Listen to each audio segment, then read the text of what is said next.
Mike, how we doing today? Doing great, Frank. Welcome back. Yeah, it's good to be back, as we always... Right? Yeah. Coming off of a 4th of July weekend, Yeah, it's pretty explosive. to say the least. Yeah. In America here, for those international listeners, we celebrated our Independence Day this last weekend. Yeah. Actually, you know what's funny? One of my clients that lived in England for a little bit, Yeah. on 4th of July, she said, Happy Treason Day. Honestly, that's a good one. That's a totally good one. Happy Treason Day. Exactly. Great way to kick things off. Yeah. But yeah, so holiday weekend was nice. It was relaxing. Got some time to spend with the family, which was cool. Barbecued, pool, the true American holiday. Yeah. Yep. Nice, man. Yeah. You do anything fun? Karen and I, me and my wife went to the movies. Nice. Yeah. We saw a movie too on Sunday. Yeah. So, because Arizona, it's kind of hot to be doing anything else. So we went to a movie. Yeah, you're kind of restricted to the pool or somewhere heavily air conditioned. Yeah, and the movie. Yeah, the theater's actually really it's ridiculous how cold it gets. Yeah, well, we bring blankets. I can't wait for the movie to end to go outside and sit in the sun. I know. They keep it at like 68 degrees in there. It's nice. We saw Jurassic Park. Which, by the way, dude, that was one of my favorite movies. It's so cool, like watching that saga. I remember the first one. How many of those? Yeah, I remember the first 1993, one. Man. 93. That was the first one. Yeah, holy cow. Yeah, and so it was cool, seeing the saga of that, and yeah, I love that. It was very nostalgic going to it. I went to it with my parents. We brought the parents, and then Kayla and the kids, my brother. Yeah. So that was super cool, and then just relaxing and enjoying the weekend. Yeah. All right. What movie did you see? It was called The Life of Chuck. Oh, yeah. The Stephen King novel. It was actually really good. I enjoyed it a lot. Yeah. Good. I enjoyed it. See, great weekend, kicking things off. Yep. Back in the studio here in Perspective Shift. Excited to dive into this week's episode. Yeah. Yep. Yeah. That's it. So, Frank, where would you like to start for today? Well, let's talk about the understanding of relaxing. I think that's very important. Yes. It's very important. And like, obviously, people wait for the weekend. They designate a time to relax their body, right? Even like a lot of people get in the spiritual movement, like I meditate every day, and they talk about it like like I used to talk about going to the gym, like it was some great feat or whatever, and it is. But the question we have to ask ourselves: why don't we relax all the time, regardless of what's actually happening in the outside world? So, in the act of meditation, you set yourself aside, away from the world. Close the door, whatever, go into a dark room, maybe light a candle, put some peaceful music on. And it's easy to relax in the way humans live. So why is it difficult to relax when you're in traffic or at work or in a hostile situation, what we deem to be a hostile situation? Why do we deem it a hostile situation? Is because our nervous system isn't relaxed. We have so much resistance in there. So what we're feeling is the resistance in the body, and it's the outside world conducting that, and we have no control of the outside world other than how we dance with it. Mm-hmm. Like how the surfer does not have control of the wave, but they have control of where they place themselves in the wave. And the wave, and thank God they don't have control of the wave. Imagine the surfer had to build a wave. They wouldn't have the energy to surf. Good luck. Yeah. So they go to the ocean knowing that the ocean's going to produce waves, and they get into the timing of it, where there's no resistance, and they surf that, and it's a brilliant thing. So as we meditate, and obviously we mentioned this many times before, the word meditation comes from the Sanskrit understanding of becoming familiar with. So why don't we, like in the morning practice or evening practice, whenever you dedicate the time to meditate, why aren't you carrying that same lack of resistance or resistant-free relaxation throughout your day? And that's what we're going to talk about today. I love it because you're right. Most of us, we have this, we try to develop this work-life balance, but that balance consists of, okay, I've got to grind, and then I'm allowed to relax from, let's say, 6 p.m. to 9 p.m. Yeah. Or 6 to 10 is the only time we allow ourselves to relax. Yeah. And how ridiculous that sounds, when you're talking about it. And we were raised, at least here in the Western culture, off of this, idea of, you got to earn it, or, are you deserving of it? Or, I guess like, yeah, you got to put the work in. Yeah, to like get how productive was I? And if I wasn't that productive, then do I have the ability to enjoy the time to relax? Now, there is a correlation with that. That's what I talk about. So depending on where you are, whatever level you're at, you have to know where to start. So when you did go out and work a 10-hour, 12-hour day, you'll focus on the job at hand. And the mind really is quiet down. It's not till you're driving home or perhaps going to work is where the mind chatters like, oh my God, I can't wait for the weekend. And all of a sudden, or you're coming home like, oh my God, did I do anything wrong today? And all of a sudden the mind chatter starts to pull in. And what happens is the energy field in the body starts to shut down because there's resistance. Energy can never get tired. It can't. It just flows. But the system it's running through can get burnt out from resistance. So any electronic component that has a broken down component, it will have resistance. It will overheat and then it will crap out, as we say. Mm-hmm. But the energy itself will never get tired. So if we learn to keep the energy open or the pathways open for the energy, we then will never get tired either. But we get tired by thinking. So all of a sudden, it wasn't the 10-hour day that killed you. It was the drive home and thinking about all the things you did wrong. And why do you think you did something wrong, right? Like you start evaluating the day.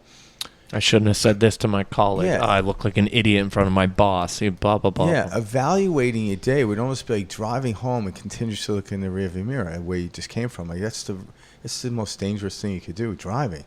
The windshield is the only thing you should be looking at, right? If you're moving in a direction, you don't need to look behind you. Perhaps to right or left if you switch in lanes, but now cars actually have the capacity to let you know if somebody's there. I love that analogy, by the way, because self-talk is like looking out the driver's or looking out the rearview mirror while you're trying to drive. Yeah, but if you're just sitting there like, just presently driving home, all of a sudden you notice your energy. It doesn't matter what kind of physical work you did, or you sit in front of a computer, or you were a day laborer, like lifting heavy equipment or whatever. It doesn't matter. It's the energy that comes through us. Because getting tired from lifting a heavy weight or whatever is a completely different thing than the freedom of energy flowing through you. Because that's why, going to the gym, you go to the gym, you lift weights or whatever kind of workout you're doing. Say it's yoga, you're stretching. In the act of breathing out and breathing, stretching, it's when you kind of release yourself from the stress. The stretch is where you feel the flow going. So what we tend to do is put ourselves in a stressful place and then slightly relieve ourselves. And what happens is over time, the further we stretch, the more we stretch, we find less resistance in that. Mm-hmm. So when we start to do these things over and over, all of a sudden, getting your back completely flat down to the ground with your feet in front of you isn't strenuous, right? But in the beginning it might be. Why? Because you've never done it before.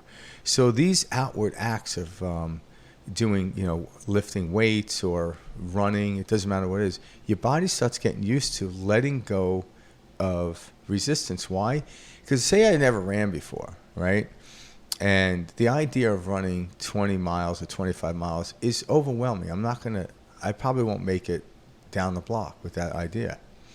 But I'm like, okay, I've never ran before. We'll run from here to the mailbox in your neighborhood. You do that. I'm like, okay, you can do that, right? Yeah. Well, now there's no more resistance running back from the mailbox to the house. Why? Because you got rid of that belief. Mm-hmm. You just let it go.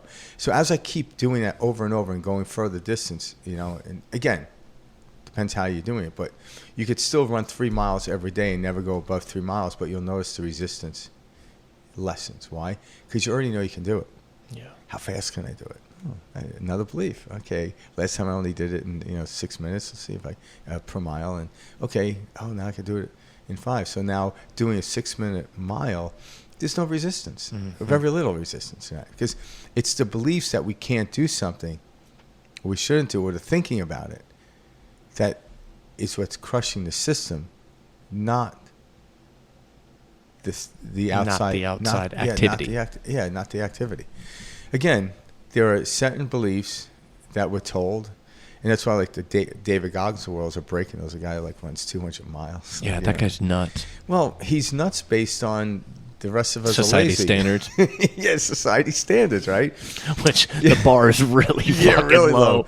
Yeah, I remember I talked about Really this low. statistic before where, and when I first heard this, instead of like making it excited, I felt like, I'm like, why is this way? And if you take 20 minutes a day, every single day for 1 year, so 7 days a week, so you're doing 365 days in a row, 20 minutes a day on anything, one activity, just dedicate yourself to it. Say playing guitar. Mm-hmm. At the end of the year, you'll be better than 85% of the population that's in the world and then playing guitar. That's doing such. That's doing stuff. Yeah. So, okay, now you're in the 15% in playing the guitar or whatever because you dedicated this time. And some people that know how to play guitar, you're still above them, so you're in that. But the question is why? Like, I don't want to be in the 15%. Like, why is it that people aren't dedicating at least 20 minutes a day to something? Anything. So, the challenge here is for you to dedicate 20 minutes a day to completely relaxing your body. And then what happens over time, after a year, you're going to continue playing the guitar, and you might join a band, and you might do all this stuff. All of a sudden, you're doing it more and more and more and more. It's a natural instinct to do it. Unless you're really just kind of analytic and say, okay, I'm just going to do this 20 minutes a day for a year, and that's it. Well, you're wasting your time there. Mm-hmm. So don't look at it as year. I'm saying look at it as, I'm going to run from here to the mailbox today. And if I do that for the rest of my life, so be it. All right, but now when I do it, there's no resistance. It's interesting. Okay, let's see. Okay, can I run from here to mailbox and back without stopping? And all of a sudden, you're starting to let go of these beliefs. You're not breaking the beliefs, you're letting go of them. And then another belief comes in. Well, I bet you can't run, whatever. All of a sudden, you start getting acclimated to letting go of beliefs. And when we let go of beliefs, we let go of ideas and concepts and everything else, the body naturally, if energy flows, we actually naturally relax. Because we want to get to a point where something comes at you that was unexpected, and it's like, hey, I got to go lock myself in a room and meditate. I'm like, no, I want to be able to just think of the word relax, and my body goes, all right. Tenseness in your shoulder leaves. And when I'm relaxed, the situation, circumstances in front of me, I'm able to deal with, even though I never dealt with it before. Somehow, I'm awarded the information to deal with this. But when I'm not relaxed, my hard drive, my brain, my mind is all over the place. It can't receive and retrieve information that would be readily available for this moment that I'm about to deal with. So then I collapse and I bury my head in the sand. And that's what I've done for a lot of my life. And so then what happens is I'm like, I'm going to make sure I put myself in a position where that situation never happens. Yeah, and that's what most of us try to do. We do. So now you're a hermit. You're locked in your house, and now other situations. But you call yourself an introvert, and you start making up all these stories about why this is your personality. Yeah, and a lot of people doing this. That's why we have Uber Eats. Yeah. Like, what the fuck? We can't go out.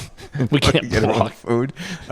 Going to the grocery store is so inconvenient these days, right? Like, years ago, people hunted, and they enjoyed it, by the way. Now it's like, I just want to make a phone call, and you hear you don't hear a knock anymore. No, they just leave it. Like, you get a ding, you get like a notification. Notification on your phone.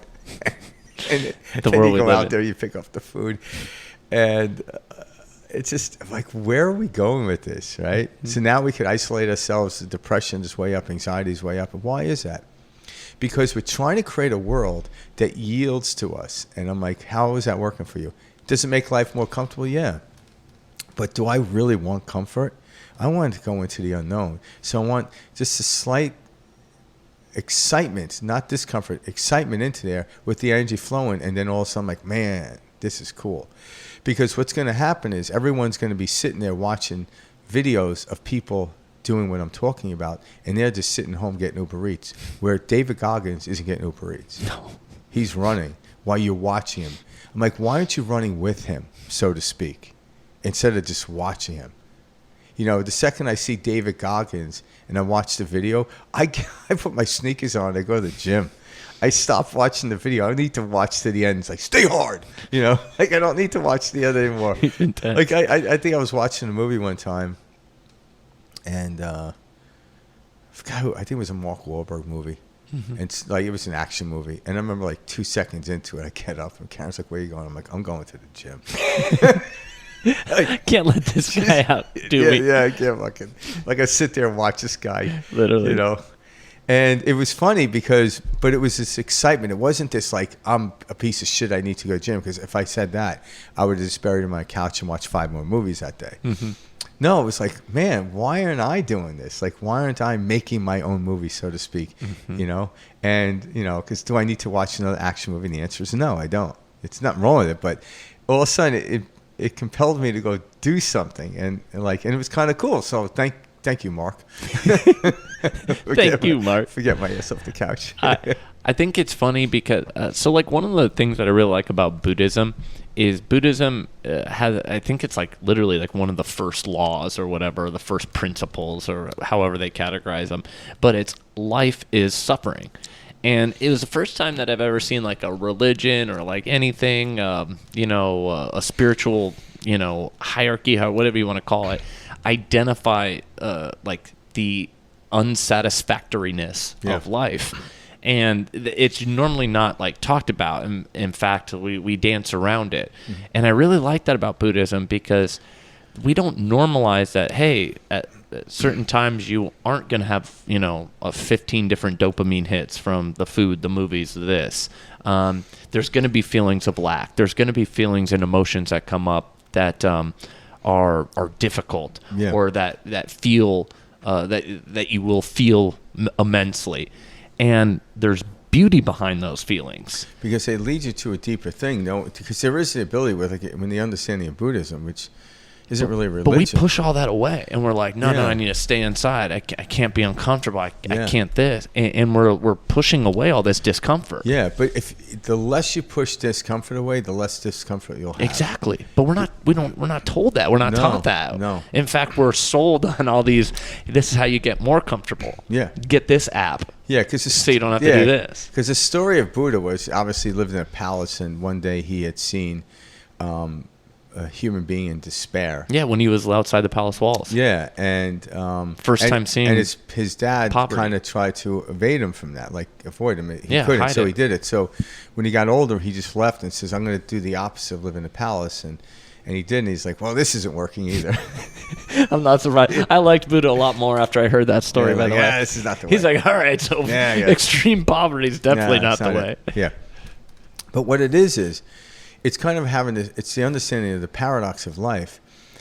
What creates suffering, and this is how the Buddhists put it, is preference. It's desire. If you can just go somewhere, you get invited over somebody's house, right, for dinner. Well, you know you're gonna eat dinner, but you don't know what it is, and just completely be open to it. You'll have a great evening. Oh yeah. You'll suffer if you hope they have pizza and that you get there and you're eating liver. Yeah, exactly.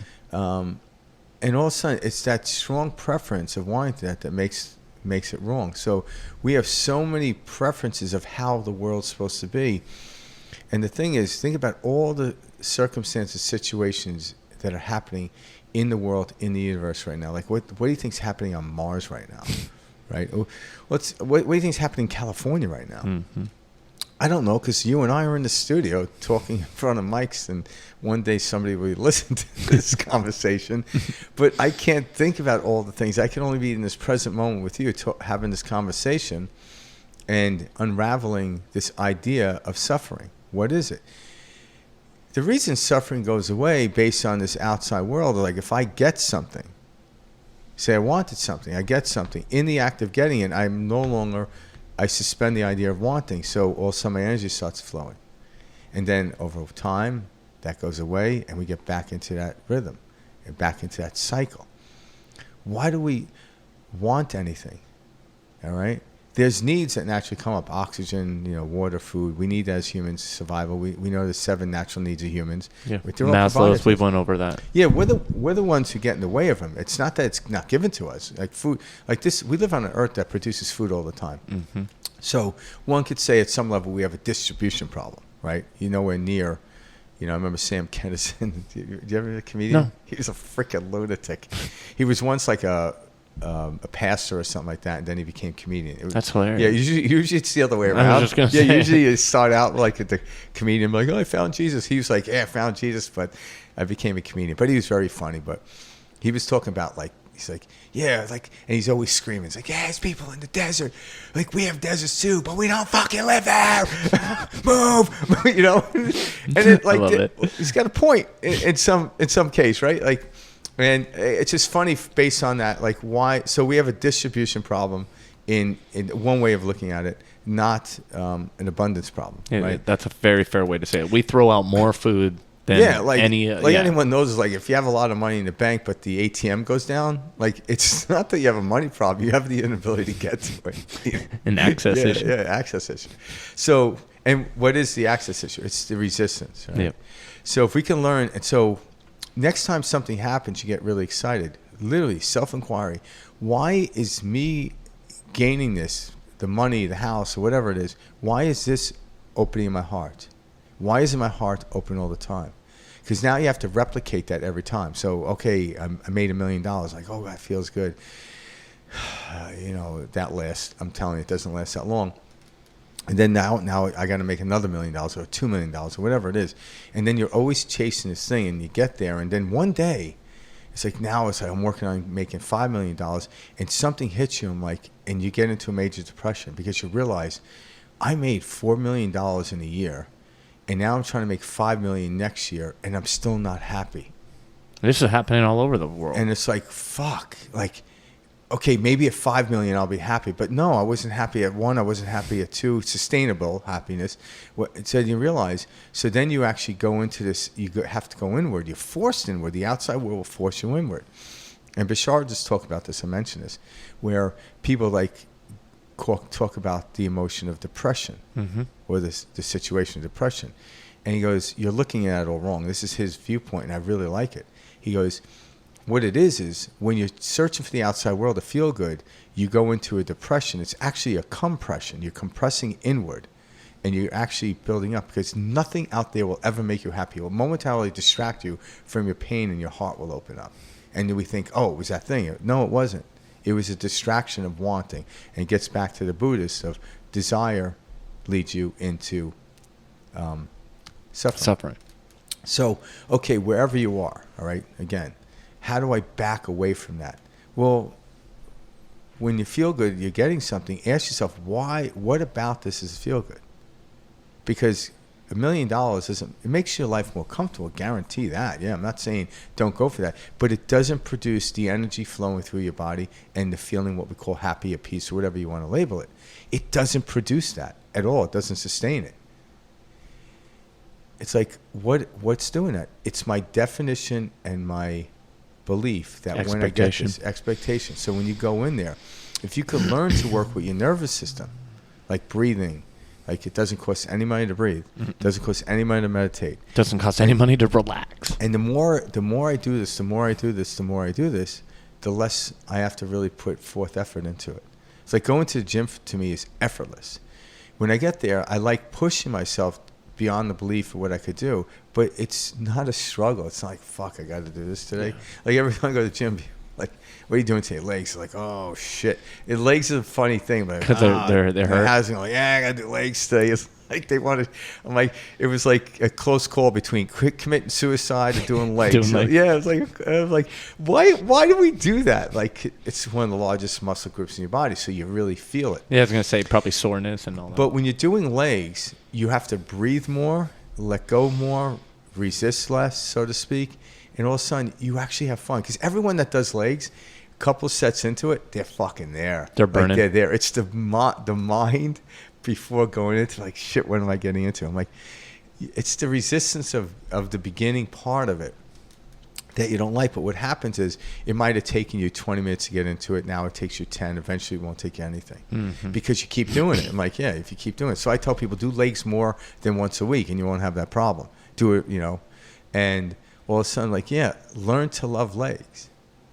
And anyone that's lifting weights will understand what I'm talking about. And we can learn to love the uncomfortableness of the unknown. And then it doesn't become uncomfortable. Because it is the unknown we really, really, truly want. Yeah. That's the discovery. But the hard part is we think we don't. the thing about the unknown is everybody's unsure of it. I don't know the outcome. Yeah. Should I be happy? Should I be scared? It's like, we can't judge it. We can't classify it. The brain hates that. The left side of our brain hates like not knowing. Because it thinks when this happens, or I could predict this happen, I'll feel good. So we have this correlation with the outside world getting stuff. Things are happening. And when it does, because I defined it and attached it to the outside world, all of a sudden I allow my heart to open up. But why isn't your heart open up all the time? That's the question you want to ask yourself. So yeah, it's a lot easier to do self-inquiry in the moment when you're feeling good. Yeah. Okay, I feel good. Why? Because I got this thing. I'm like, really? You got this thing? Again, you still have it, but yet a day later, 2 days later, it's not the same, right? So why am I allowing my heart to open up only when I get things, right? Now I'm trying to control the world. And, Rumi's, good luck with that. Yeah, Rumi's favorite, one of his favorite Oh, yeah, he said it quotes, best. right? Yep. When I was clever, I changed the outside world. Yep. And when I became wise, I changed myself. Yeah. And that's it. So, yeah, it's easier to do it. Again, when you're in a depressed state, if you can start looking at it as why, the outside world will never save you. It's a mirage. It is a mirage. The experience is real. Like, don't get me wrong, it's real. Like, when you step outside in Arizona in July, it's hot. Mm-hmm. But so what? It's hot. So what? Don't hang out there. Just keep moving. If you hurt yourself, once you got hurt, and that happened yesterday, why am I still holding on to getting hurt? Like, why am I holding on to anything? It was an experience. Again, I don't want to keep looking in the rearview mirror. It's not safe to do that when you're driving. Why am I doing it with my life? And so as you start to let go of things, you actually become very present in the moment. You don't look too far into the windshield either, because we have technology where I could probably have a drone attached to my car and it could see about 6 miles ahead. Like, that wouldn't do me much good though, driving, would it? Like, that'd be weird. Like, you have the scope on and you start running into shit. Why? Because you're looking 6 miles ahead and there's a lot of things between you and the 6 miles. I need to look. I don't know what the average person can see out the front windshield, but I don't know, 100, 200 feet. Well, probably yards or something. But anyway, right. But yeah, as long as you can see over the hood of your car, you can see, if you can see within 5 lengths, right? You're capable of driving, of car lengths, right? So and you just keep looking that way, you'll be fine. And then you're completely responsive, and anything that comes in your way, you steer around it, type of thing. This is how we should be living a life every moment of the day. Now, if you're not, who cares? I'm like, if you started playing the piano today, I guarantee by the end of the week, you'll be better at the piano. It takes a little effort in the beginning. So what? So do it. And the beautiful thing about life is when you start to do something, and then eventually, because I've done this too, like I've been meditating for 30 years, and I've stepped away from it many times. But what I've noticed is when I stepped away, it wasn't like I had to start over again. No. My brain or my physiology or whatever it is had muscle memory. I haven't ridden a bike in 15 years. I could go pick up a bike right now. Yeah. And then, muscle memory, give me baby. Like an hour or two, I'll be doing wheelies. Like, exactly. When I was a kid, we used to have wheelie Hell yeah. down. But the first time out, I probably wouldn't be able to do the wheelie. But after a while, I get that down. Then my wife like, hey, are you done being a child yet? Never. Yeah, never. Yeah. I told her I was going to get a longboard. There you go. And she's like, no, you're not doing that. You're not doing that. She's like, yeah. She's like, you're too old for a longboard. You could totally longboard. I know. Yeah. Go to California, man. There's people on that are in their 80s, like longboarding down the beach or a boardwalk. Yeah, that's what I say. I was gonna say longboards are about cruising. Yeah, it is cruising. I think a couple of years ago she got a skateboard from one of her nephews, and she got really into it. To one day she ate shit. She fell. Yeah. Yeah, it hurts when you fall on a skate. So now because she fell, I told him, like, you have to learn how to fall, honey. Dude, there's no right way on a skateboard. It hurts when you fall, man. Yeah, there is if you practice falling, you can learn how to fall. Like when I was a kid, I fell really good because I did a lot of like wrestling and stuff like that. And even I remember watching the show on Stuntmen. Me and my friends learned how to fall. Actually, we would jump at a tree, and roll, and you learn how to do that. It's crazy. It's funny how our body can adapt to so many different things. That's why it kind of blows me away when people are constantly limiting themselves, Yeah. Like all day long, everybody is totally like beating themselves up, and we don't even realize this. We need to bring more and more attention to this, the way we talk to ourselves and how much that matters. And it's so funny because if you actually, I remember doing this like 6-7 years ago when I started like understanding and learning all this. I was like monitoring my self-talk. Yeah. And I was like, wow, the majority of the day, the majority of the day, I'm like very negative, or why am I like so, beat myself up? Why aren't I more positive?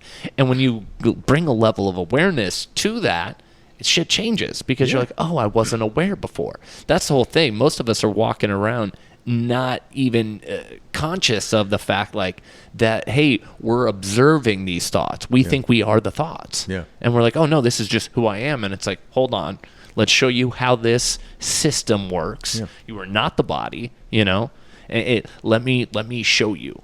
And when that happens, and you can create that separation in the space, then life really starts to change, because no longer are you now thinking, oh, this is what I thought, this is the way it's going to be. There's like this little thing inside of you that goes, wait a second, hold on. Yeah. You can let go of this thought. Yeah, because what's interesting is we were told this stuff in a very esoteric or very incomplete. It's more incomplete. And what I mean, like I would go to church and learn about, the Holy Spirit and eternal life. They talked about it every Sunday, but they left out a big portion of the story. They really did. And what it was, it's the energy flowing through you. Like again, if an appliance in your house breaks down, you don't have to call up SRP and get more electricity. Correct. The electricity still works. It's the apparatus that was utilizing the energy to function. That went out, not the electricity. Electricity hasn't been touched. Yeah. So we are the energy, and yet we're housed, or the energy then is supporting this physical body that's always changing. Again, every 7 years, based on the average biologist or the census or whatever. I know there's other biologists that may disagree, agree, but at some level there's change in the physiology. I don't need to be a biologist to know that my 7-year-old body is no longer here, nor is my 18-year-old body. All right? It's not here. I could look at a picture when I was 7. This is not it, but the thing that was looking through the eyes and the energy that was running through it hasn't ever changed. Nor will it. So when I understand that, I could drop a lot of beliefs and head into the unknown. Why? Because if you're trying to preserve this body, good luck. Yeah, good luck. We see that happening all over the place. Yeah, you go to Hollywood, that's all they're doing. Yeah, they're trying to preserve it. I'm like, it's not going to work, people. So just utilize it and go with it. And what's interesting is there are biologists that study this, and they said when you have less resistance in your body and time flows and everything's flowing, your aging of your system slows down. So your telomeres don't wear out as much. It's stress that wears them out. So I'm like, okay, all right. So my goal isn't to live a long life. My goal is to live a free life, one that doesn't create too much energy resistance in my body. That is my goal. And these little modalities helped out. Breathing is one. Like, go into a cold plunge. My cold plunge is ready, by the way. So, oh, nice. Yeah, we might have to be doing that. Yeah, I was just going to say, how fun. Yeah. So Did you already pick it up? No, I'm going to Frank just ordered a new cold plunge for his house. Yeah, because I would always have to go to the gym to do it. Yeah, now I could just do it here, but that's exciting. But what happens when you go in there, it's like the body... you have a belief that says no, no, no. But after a while, you just go in. And then it's like, okay, I'm going for 2 minutes. And like, let me see if I go for 2.5. It's like when we do the breath work. So we okay, Mike, let's see if we can go 2 minutes without whole breath today. It's like, cause, last week we did 1.5 minutes or whatever. Yeah. I'm saying, it's like, okay, well, I know I could do 1.5 minutes, but can I do 2 minutes? Well, we're going to find out. Yeah. And what happens? You might get to 1 minute and 45 seconds and like, I didn't make it 2 minutes. I'm like, yeah, but you beat 1.5 minutes. And tomorrow's a new day. And whether you get there or not doesn't matter. It really. And when you actually don't try to get to 2 minutes, you're more relaxed. You probably go to 3. It's very interesting how it works. Is you're letting go of everything.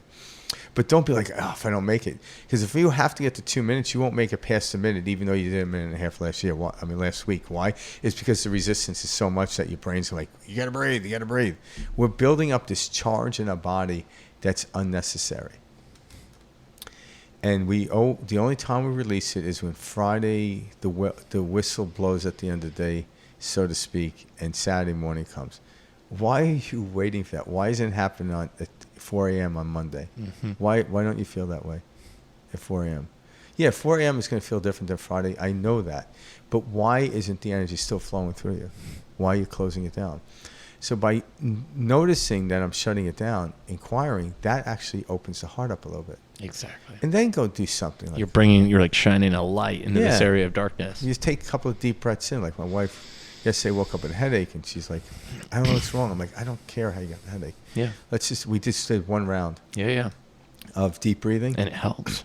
And I only had to hold it out for 15 seconds. I wasn't going to, because she doesn't really do it that much. And she goes, oh my God, I feel better. I'm like, well, let's go to the gym now. Yeah. And or we could have sat and talk about like what she ate. We did this. Create a story about it. And then I would roll my eyes, like, for the love of God, Mm-hmm. But that's what we do. Now I got a headache. But that's exactly what we do is we create some story about it. And we're like, oh yeah, it's this. Yeah. I ate that food. I went to bed at this time. Maybe I knew I shouldn't have eaten that. Yeah. Like you did, you ate it. So what? Get over it. That's the story of our lives. Is we're always like narrating, putting this like story together about why something happened instead of just blowing right through it. You could have did drugs and really bad, ate Twinkies for the first half of your life, and when you change it, your body's different. It doesn't hold the Twinkies anymore. We see that all the time. Yeah, there's so many people out there that have changed their lives drastically. Yeah, I saw this guy at the gym. I remember one time he was like 79 years old. I didn't know it. Freaking guns like you wouldn't believe. Yeah. And I was talking to him, and over time, he'd tell me stuff that he was a major alcoholic, and he showed me a picture when he was 55. He looked older, and my whole thing was like, I have a head start. Not bad. Yeah, like he didn't start lifting weights till he was like 57. Good for him. And he looked like he'd been lifting weights all of his life at 79 or whatever. Or whatever. Like he was in his high. I'm like, holy shit. Like, yeah. The body is miraculous. It is. Like, we and that's another thing that sucks about modern science. Life is miraculous. We make up these things like, you can never reverse that. That's bullshit. Again, I don't want to make this the prime understanding of why we're happy. I'm not sure he was thinking, like, okay, when I'm 75 years old, I'm going to have guns. That would be a weird desire to have when you're just stop drinking. No, he was just trying to be healthy, and that was it. Yeah, and then a byproduct of that, like, hey, let's see if I can lift more weights. Let's see if I can put more muscle on. Let's see what happens. And day by day by day, if I keep playing piano or guitar, day by day by day by day, I become better. See, the thing about these types of stories and everything like that, and how miraculous the body is, it shows me like how everything's an illusion, like this whole idea of like the body and everything, and we're toiling and struggling and doing all this. It's like, that's great, but science has already shown us, we're 99.9% space. So that means literally we do not exist. That's what my wife thinks of me too. Literally, I'm just taking up space. 99.9% space is like our body, and we're point whatever matter, or whatever. And even that, when you go deep into that, what is it? It's like what Alan Watts says. This is a bunch of wiggles. Oh yeah. Compressing into each other. We're information. We're data. All that matter really is, it's creating a force field that you can't seem to break the barrier of. But why is that? Because you're meeting it with the same force. Like that wall of me, I'm not going to walk through it unless I dissolve my physical body to do that. And that's like, people are like, oh, I want to learn to walk through a wall. I'm like, well, I have a door right there. It's a lot easier. Take the path of least resistance. I'm not saying don't do that. Like Mike learned how to bend spoons. That's great. Yeah. But then all of a sudden he goes home and Kayla's like, why are all the fucking spoons bent? Like, Jesus Christ. I need some more silverware. Yeah, we need some more silverware. Can you bend the back? It's like, oh, I didn't take that class. Yeah. Sorry, Monroe didn't offer that. Monroe only showed us how to bend, not how to bring them back. But learning how to bend spoons and the energy, there's something great about that and fun about that. But that, again, isn't necessary in order to live a brilliant life. No. In fact, I don't know. It's things like that I don't know. They showcase and remind me, like, hey, this experience is an experience. Yeah. It's not this physical absolute plane that we've been taught it is. Yeah. And it's like allow yourself to flow with it, and you'll be really surprised what happens. Yeah. And it's very cool because things that you would like, hey, that could never happen or never would happen or couldn't exist, happen. Yeah. And you're like, holy shit. And think about this, like you look at people that have trophy cases, right? Yeah. And all those experiences of winning something. I'm like, like, what about how big do you think the showcase would be for the things they lost? Yeah, for the failures. Yeah, I'm like, that makes up the rest of the house, right? Yeah. So to speak. No, we just carry those in our So mental. why are we more impressed with that? And it was funny. Someone posted this on social media, and I forgot the guy's name, but he was a boxer. He's the most lost of any boxer. He's from England. Really? Yeah, but he was only knocked out like a handful of times. So there was a way of looking at him like, this is one of the toughest fucking dudes. The guy lost more times than anyone else in the history of boxing. But he's still doing it. Good for him. He still did. I don't know if he's still doing it now, but yeah, it was like interesting. Like, and so I guess if you're the worst at something and the best at something, you can get notoriety. Yeah, that's true. Yeah, but yeah, it's like. But when you started reading his story and the way the story was displayed, I'm like, oh yeah, here's a guy that doesn't quit. Mm-hmm. But every opponent he fought against, he gave them a run for their money, so he made them better. So yeah, he was involved in that. Like, think about the pitcher who pitched the ball to Babe Ruth when he did his famous pointing over he was involved in that. How cool. Yeah. Yeah, he was involved in the whole thing. He threw the perfect pitch for him to do that. And it made history. He might have had a drinking problem afterwards, but years later, he's like, cemented hey, him in weren't you history. the one who threw it? Like, yeah. It's like, I should have threw a change up. Yeah. I threw an easy one. Yeah. I want to hear his side of the story. Yeah. Yeah. It was the what's the guys who gives the sign, the catcher? It's the catcher's fault. Yeah, you can't blame me as a catcher. But it was all one big moment in time, and we focused on Babe Ruth, but not everybody else, Mm-hmm. But yet it was dynamic, and why it was like Babe Ruth had a vision that was going over that wall, and it did. So, did he create it, or did he see it prior to happening? Right? Yeah, that's the question we have to ask, right? But in that moment, Babe Ruth, the energy that was flowing through his body was seamless. It was effortless. It wasn't not a big deal. And we all have access to that. In those states, that's when we do these great things. And whether somebody witnesses or not, it doesn't matter. When I'm excited and I have energy flowing to me, I don't need anyone to witness it. Mm-hmm. Because how do you witness? I can pretend to be happy like an actor does. Like, hey, how you doing? Hey, how's it going? That's how most people kind of get through the day. Yeah. Hey, I'm gonna put on this face. Yeah, they'll be miserable. Like I see this at work all the time where people are like, hey, how's it going? Yeah. Because I stepped into the room like, are you having a fucking crisis right now? Is everything okay? Like, it's okay to be upset. You don't have to go from like freaking crazy person. Like, oh yeah, everything's fine. Everything's fine. I'm like, is there a gun in the room you're about to like unleash? Literally. Yeah. Like, but that's another thing. Again, we have all these like constraints by society. Like we can't show. But we're allowing that pain. Oh, totally. We actually encourage it. Yeah, and the cool thing is, I'm starting to like the societal restraints. Mm-hmm. The reason being is, if I want to eventually walk on the tightrope, I have to get used to 90-mile-an-hour winds as I'm walking and learn how to lean into it.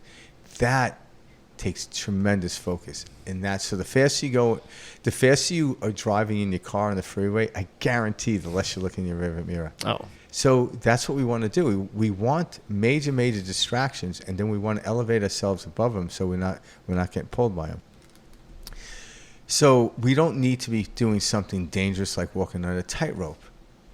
We can do it just sitting in a room. You could still watch TV and not get pulled into it. Like I notice when I get pulled into a TV show and I'm like, this is bullshit. That will never happen. My wife's like, can we just watch the show? I realize, I know what I'm talking about. Especially like I love watching these detective shows, right? Yeah, totally. Like I've never been a detective in my life. Ever. Yeah. I've never even detected when my wife was upset at me. She had to tell me. I'm actually like the least detective type. Then I'm like, I can't. The furthest away from an actual detective. And I'm like, that's bullshit. And also I'm like, I pulled into it so much that I think I need to be on the set to to correct things. And I realized I don't even know what the hell I'm talking about. I really don't. And it's like, can we just watch this? You know? I'm like, yeah, I'm sorry. I'll try not to get pulled in. It's funny how we do that. Yeah. I want to pull this back to the nervous system too, because I want those listening, on this episode to realize that the nervous system is the key. The nervous system is what's generating the experience. And so the more you can become aware of, like, how tense is my body? Like right now, those listening, like, you don't even realize it, but your shoulders are kind of tight. And you could, loosen your shoulders. Your jaw is a little tight, You Just might have, your tongue up at the roof of your mouth. You could be tapping your foot.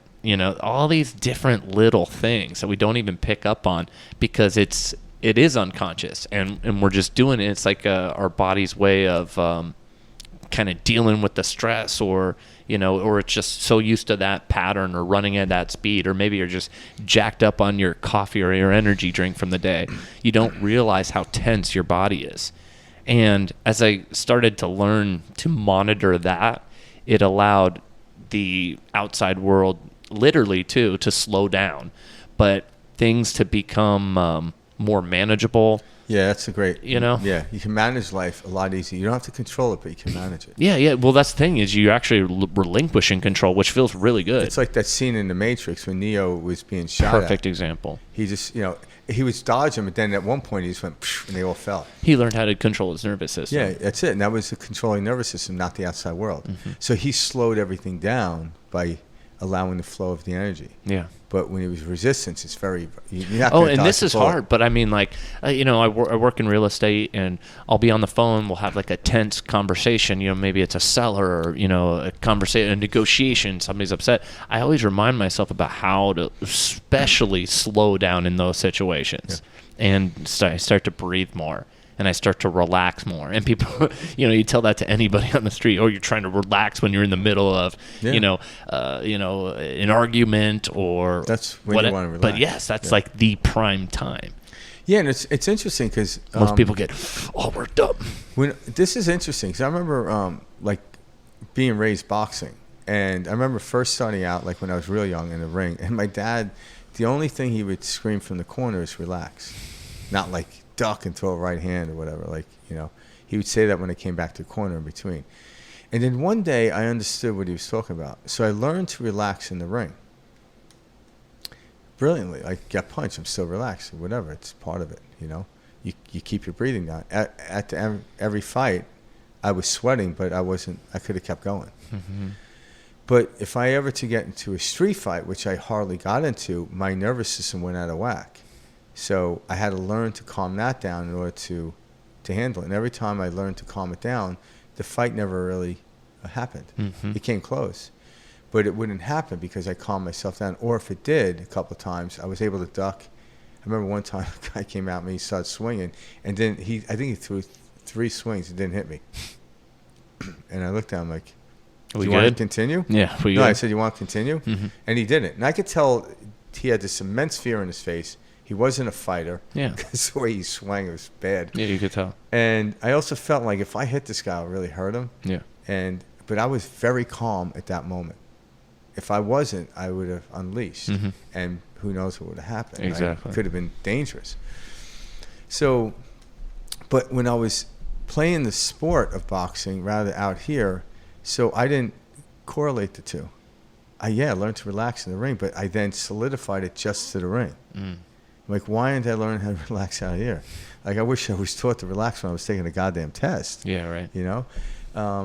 But I liked your example of like the fight, like an outside fight, because think about any situation, any crazy argument you had with your kids, your spouse, anything, or when things were just going wrong, your nervous system was so out of whack. Yeah. You got this burning sensation up your spine, you're sweating, you're tensing, like. And then you're surprised that, you're throwing punches, or that you're yelling at the top of your lungs, or you're crying, or, shit's going off the rails. It's like, whoa, look at the outside. Look at the reflection that is happening. Yeah. And so when that does happen, after the act of whatever it is, All right, because like, oh my God, my nervous system's going whack. You recognize it. Okay, it's fine. There's nothing wrong with that. But after you're through the circumstance, the situation, that's when, right then, don't wait till you get home. Like right then and there in your head, it's quick. It's less than a second. Why did I let that ruin my nervous system? Mm-hmm. Because that person was disrespecting me. Why is being disrespectful worthy of me losing my energy? And you're going to go on after like the fifth question of why. I don't know. You let go. You let go. I'm like, this is ridiculous. So the next time something like that happens, your nervous system won't respond that strongly. The resistance won't be that strong. It'll be less. And over time, it's like, oh, okay. Then that's why, people in positions of management, their bosses seen that they deal with this stuff really good, so they hire them to be the manager. Yep. That's how life works. Correct. So if you willingly put yourself in discomfort, you're ahead of the game. Like, I'm not waiting to be invited into a band to play the guitar. Mm-hmm. I want to play a guitar, and then one day when I'm invited into a band, I'm ready. Yeah. At least to the point which I played. And then when I get into band, then I have to get ready for that. It's a whole nother level in the band. So, yeah, but I'm like, oh, I'll stop playing guitar when someone invites me to play. I'm like, yeah, it doesn't really work that way. Honestly, though, that's where everybody's at. Yeah. Oh, I'm going to lose weight when I find my partner. Oh, I'm going to stop drinking when I find my partner. Yeah. Oh, as if this is just going to happen. And it's like, no. We start from here, and then you find the partner, or then you find the, whatever. And even logically, to lose weight is easier than to gain weight. Like, what do you mean? I'm like, well, in order to gain weight, you have to sit around and eat a lot of food. Where when you're losing weight, you have less activity. You're eating less, right? And when I say less activity, you're moving around, which the body's meant to move, but like you just go for a nice walk. But if I have to keep feeding myself, that's more work. And then I have to go to the grocery store, or I could just call up and have them deliver it now. Mm-hmm. All of a sudden, the act of eating is greater than the act of not eating.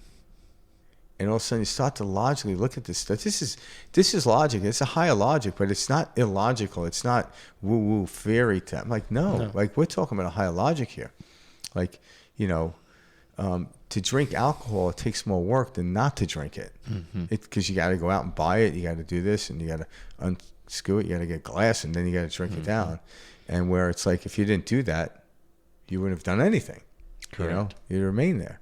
So, and then you question, we're doing this. Why are we doing this? Because we're suppressing this feeling from coming up. Why are you scared to allow depression or anxiety to come up? Why? They ain't going to kill you. I don't know how to deal with it, But if you suppress it, it will eventually blow up like a landmine. Oh, yeah.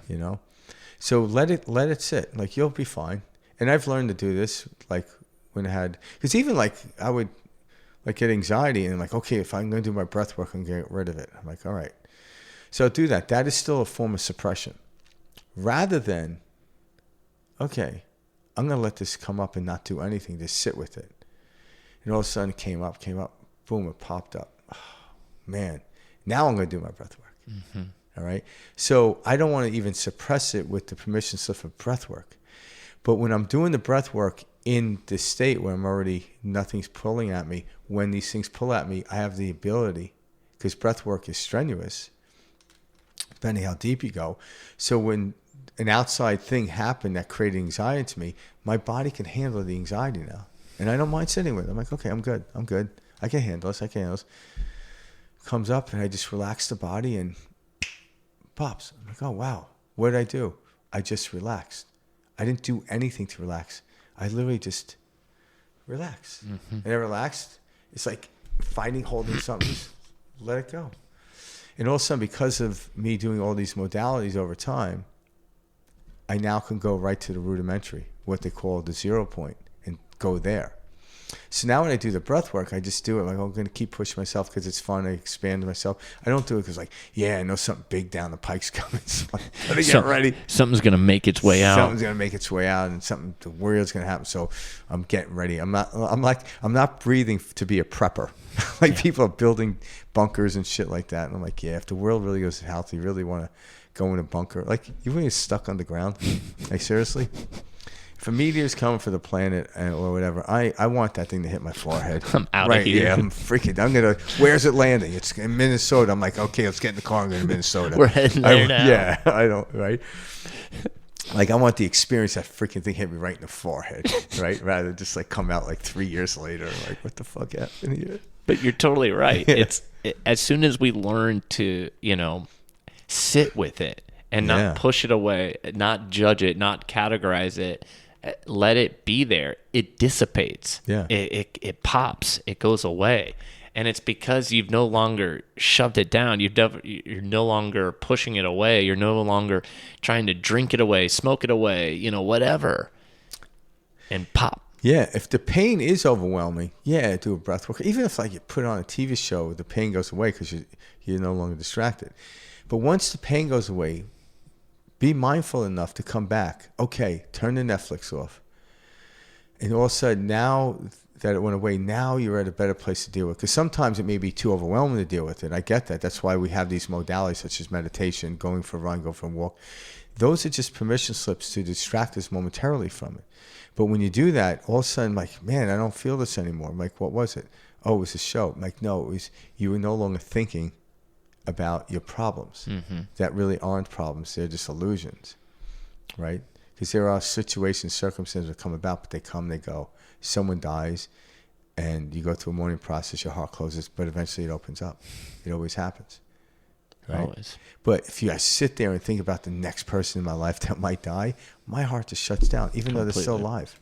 They're not even dead, like they're here, and now I'm dying inside.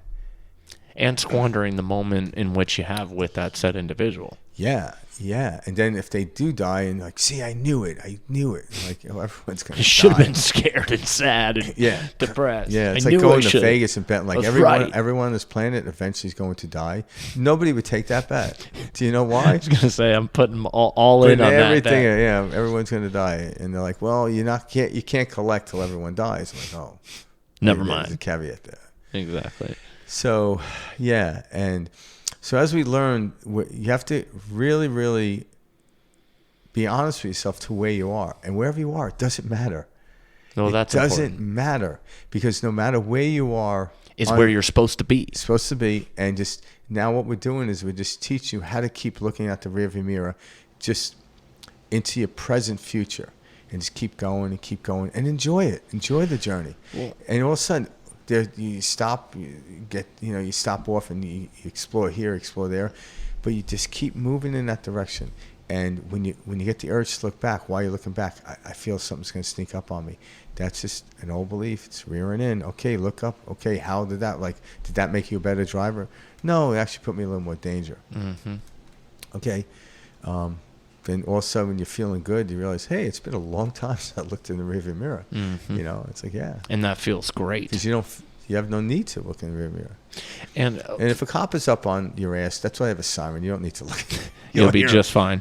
Unless your radio's blasting. Yeah, exactly. Yeah.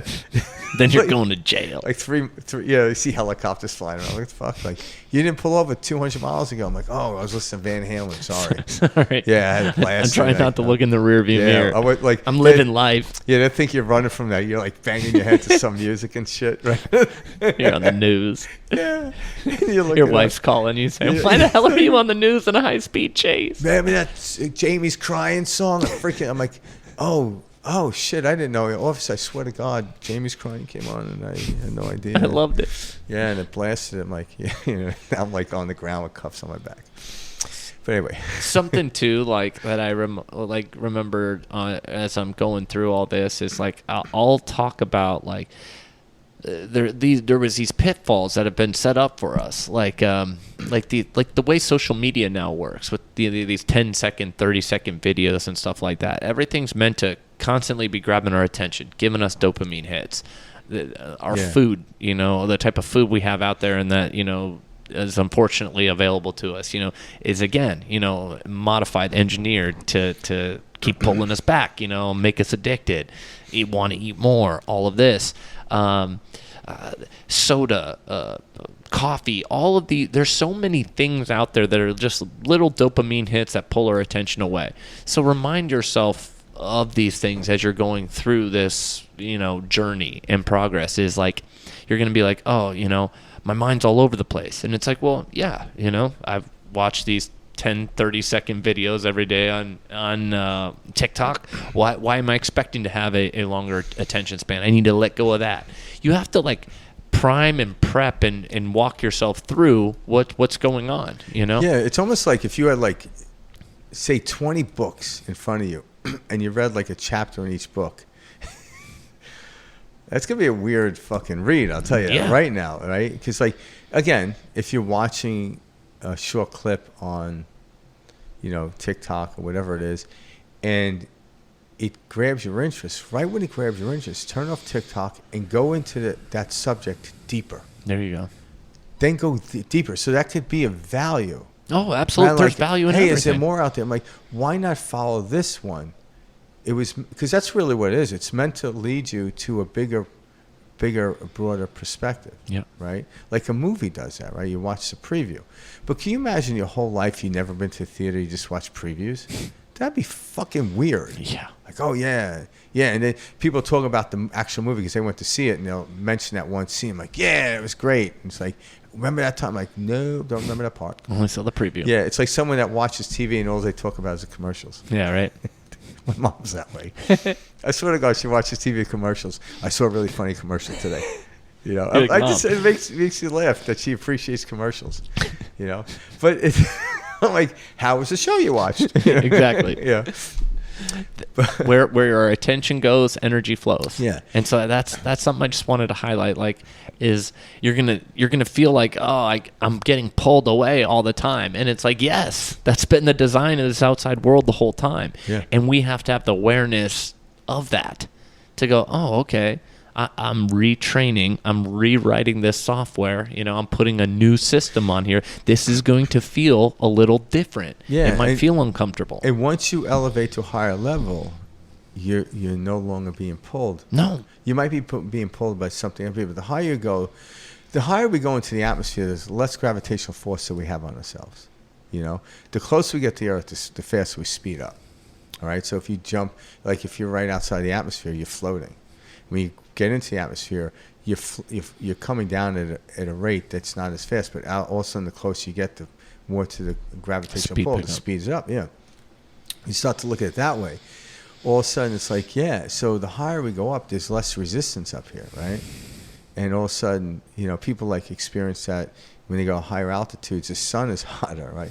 Well, yeah, there's less resistance for those rays to come in, right? And but if you go into a shaded area, it's pretty cool, right? So we start to look at life that way. So as we let go and relax, we naturally move up. So a lot of what Mike and I talk about, it's more experiential, but you don't need to know the intellectual jargon that we're talking about. You don't need to know any of it.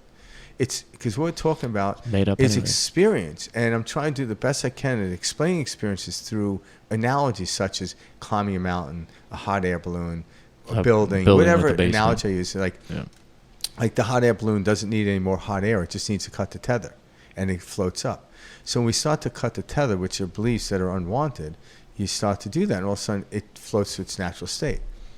These are experiences when you start to let go of these old, outdated beliefs. All of a sudden you realize, oh my God, life is better and more exciting, even though I don't have control of the outside world.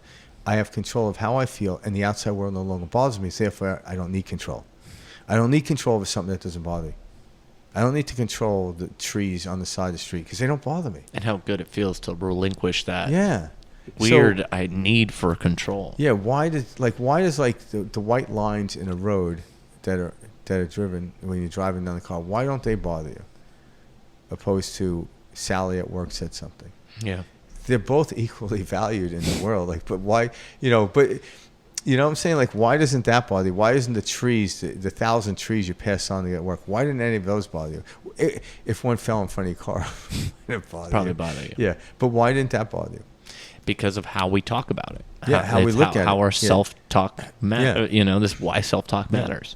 And all of a sudden, you link something to way as human being acted towards you. And then we were told, well, they were very disrespectful. I'm like, respect is an inside game. I'm like, I don't need anyone to respect me. That's the weirdest thing. It's a lot of work to get people to respect me, right? Because if I got everyone in the world to respect me, I'd be so famous because everyone respect me. The next day, some punk is going to tell a story different, and then everyone disrespects me. It's a tough thing about being a celebrity. Hey, I liked the movie. It was a great movie. Oh my God, you're great. And all of a sudden you what the fuck happened? What happened? You divorced your wife? Really? Bastard.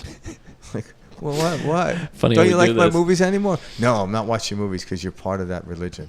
Fuck that. I'll watch a Tom Cruise movie any day of the week. Right. I don't care what the hell he's, but what, you know what I'm saying? But like, truly, it's an internal game too, because it's like as soon as you start to respect yourself, the sooner you start to give yourself this relaxation, this peace, you're gonna see it reflected in everyone around you. That's true, and it's the beautiful. people that don't respect you have little respect for themselves. That's really what it comes down to, and that's why it's reflected to them in that way. Yeah, again, we're not in this absolute world. We're like all living in our own world, sharing a space. Yeah, So I remind myself that I'm like, the more I relax, the more I receive.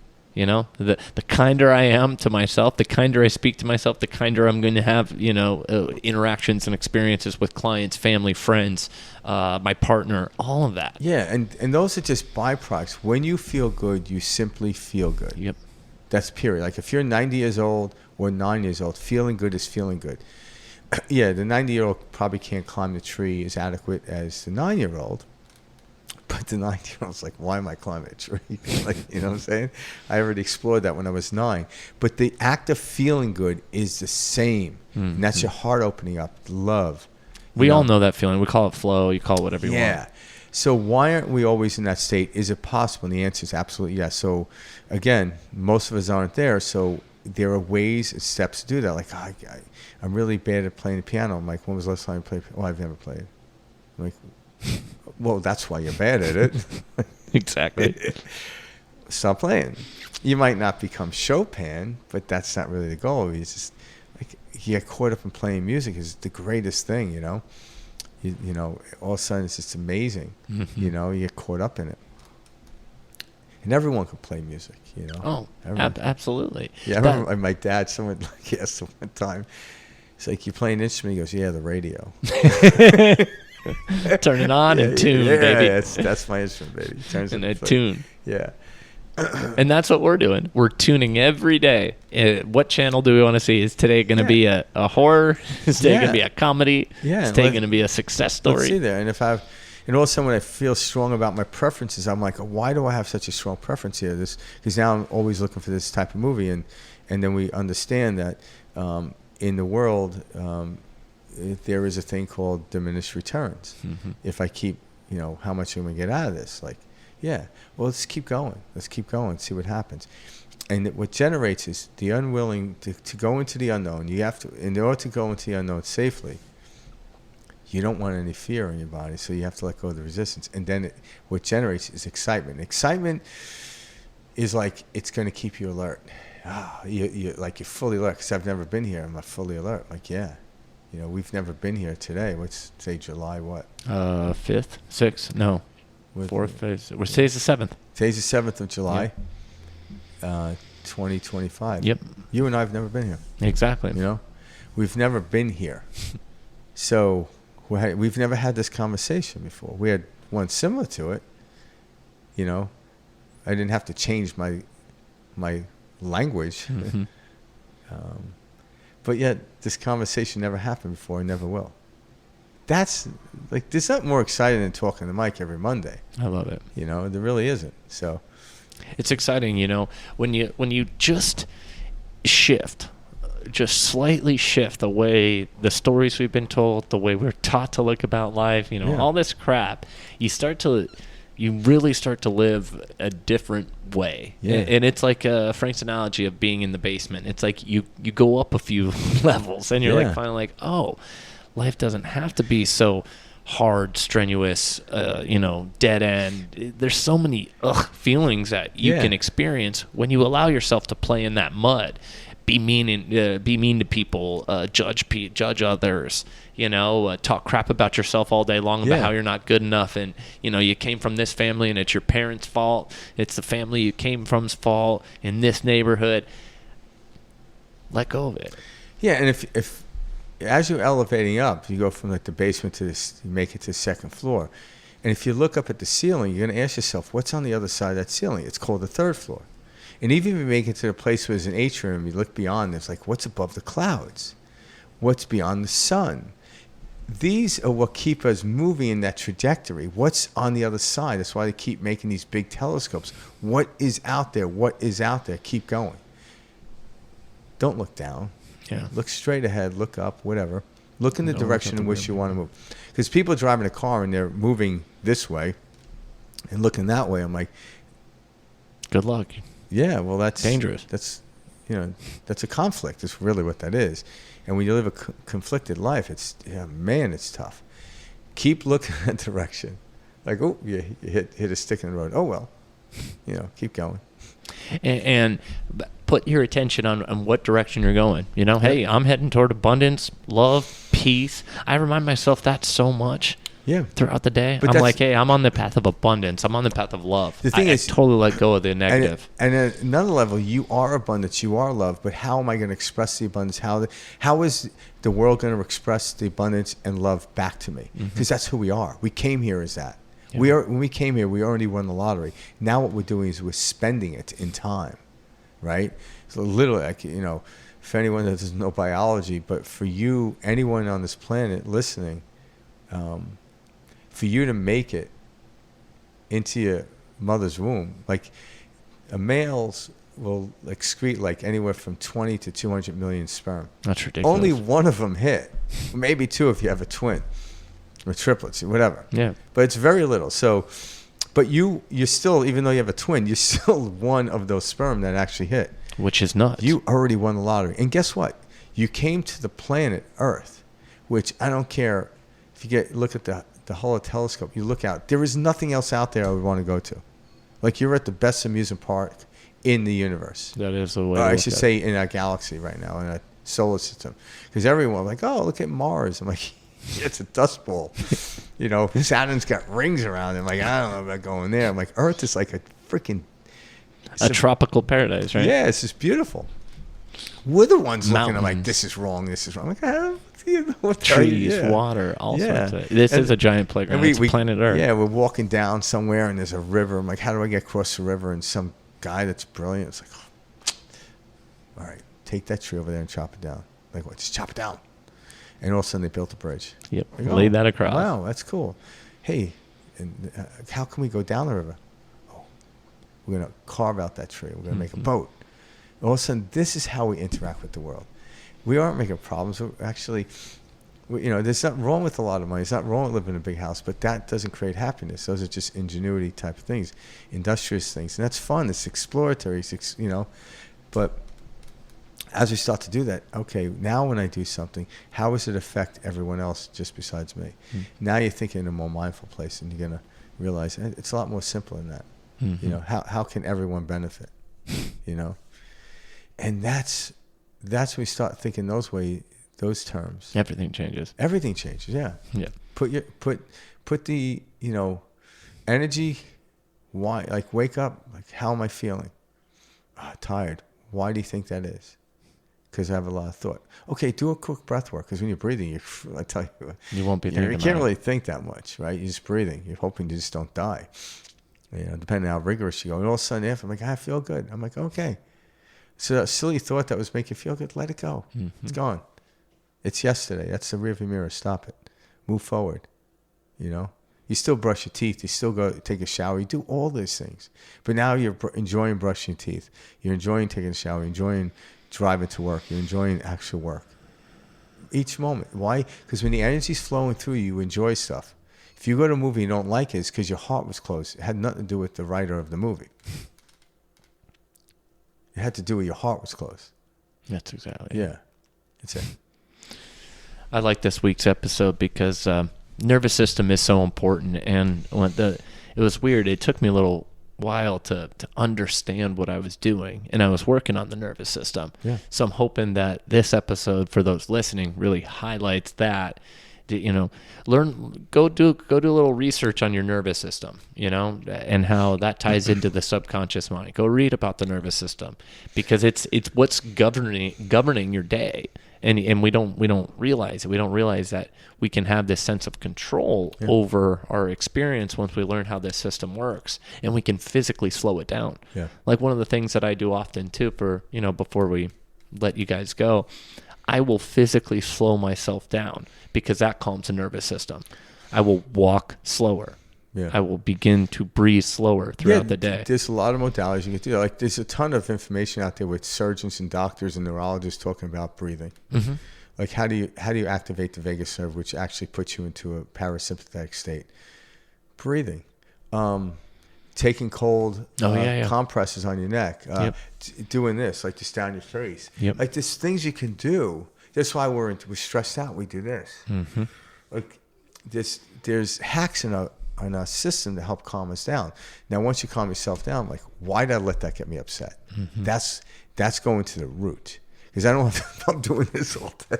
Yeah, right. Good luck. Yeah, like breathing all day and jumping. But you get to that calm state, and now you can you do handle the situation better. Exactly. Why did I let that upset me? Rather than trying to judge it or figure it out from the state of fight or flight. Yeah, because then it's like you're trying to avoid that. And that's where it's a constant circle of chasing the tail. That's where a lot of us are stuck. And the higher you walk up the mountain, so to speak, the more you're going to realize these beliefs that you have. So keep moving. Yeah. What happens is you just naturally, like, why are my legs tired? Like, your backpack. Mm-hmm. Yeah, release. The higher you get, the least you can have on you. Mm-hmm. Right? And that's kind of really what it is. You want to, if there was ever a goal, it's to get rid of all your beliefs.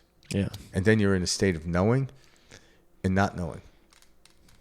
And the state of knowing is, if I keep moving forward, everything I need will show up, but I don't know what it is. Mm-hmm. But I'm going to accept it. Why? Because if someone told you everything that someone's going to give you will lead you to the next thing, you would never refuse anything. It's the thing that was leading you to the kingdom of heaven. That's what we talk about. And that's kind of what it is. This is always moving us. You can make up a story or whatever. You don't need to. But yeah, I'm like, why is this happening? Because it is happening. I just learned something. Mm-hmm. There's so many levels to it. But when you go back to the basis, the understanding, we are eternal. So if you did something to embarrass yourself, in 100 years, no one will be here to remember it. So don't worry about it. It's all good. That's why I suggest don't do too many TikTok videos. They'll be around forever. Got plenty of time. But you won't be here to see somebody else laugh at you. Exactly. So who cares? And when you start there, it just makes the outside world much sweeter.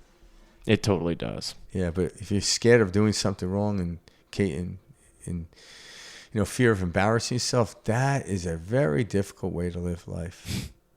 I just remember the moment I learned to relax, the world started to relax around me. Yeah. And the world really is a reflection. So start to smile at the world, and don't be surprised when it smiles back. You will never live another day talking about all of your problems, why things don't work out, all of the negative stuff we say ever again, once you have a few good days of seeing this reflection and how this experience actually works. I like that you said that, because something just popped in my head. Can you get through a day and have a conversation with someone or anyone just through the day and have no one ever say sorry to you? Yeah. Like, oh my God, I lost my, I'm sorry. If they could say, I'm not sorry, you actually had a good day. Yeah. It means you didn't dump all your stuff. I want to hear like, oh, good for you. Mm-hmm. Good for you type of thing. It's not like a bragging rights, but. No, you're totally right. Yeah, because when you're telling this wonderful story, you're pulling the people in with you. You're not doing it to show off. You're actually showing it's possible. Mm-hmm. Tell me your story. If I started telling you a story about how rough life is, like, oh, I feel sorry for you. Right when I tell someone I feel sorry for you, that's my moment. I got to go. Exactly. I got to go. Funny how that works. Yeah. Well, thank you guys for tuning into this week's episode. If you like what you heard, please like and subscribe. Feel free to email Frank and I. You can reach us at our Gmail account, which is perspectiveshift2020@gmail.com. We've been getting some great messages as of lately, so thank you guys, and it's always nice hearing from you, and we love responding to you. Yeah, much love and peace out. See you guys next week.